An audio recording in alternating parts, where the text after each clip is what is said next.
I'm your Charlotte neighborhood reporter, Travis Hicks. I'm here near downtown Charlotte because I want to be there for my neighbors. After the snowstorm, I put out a Facebook post asking neighbors if I could shovel their driveways and sidewalks. So now, let's get to work.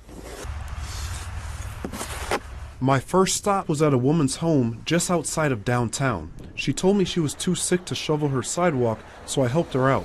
And while I was doing that, I got a message from another neighbor a little outside of downtown, so I headed to meet her. Her name is Kendra Larson, and I listened to her describe what clear sidewalks mean to her. It makes all the difference in the world. When I am out and about out of my house, I have to use a wheelchair.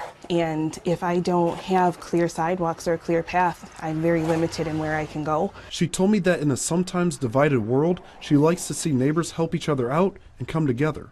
I cannot express my gratitude enough to those who will go out and help others, especially those who can't do for themselves even though they want to.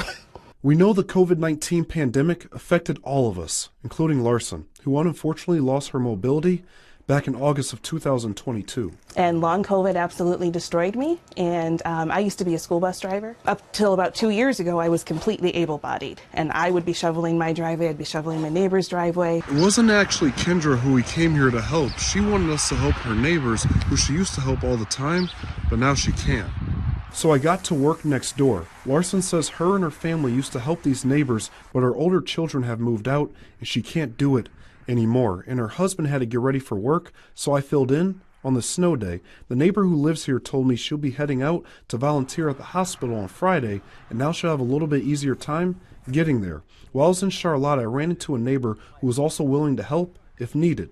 If somebody comes and asks, of course, we all have to help each other. Back with Larson, she told me she feels blessed to be alive and has a message for students she used to drive. It's been a rough road. I was a school bus driver, and it was the best thing. Hi, kids. A hello to remember the students she used to drive on a day she made sure to remember her neighbor next door. In Charlotte, I'm Travis Hicks, Fox 47 News.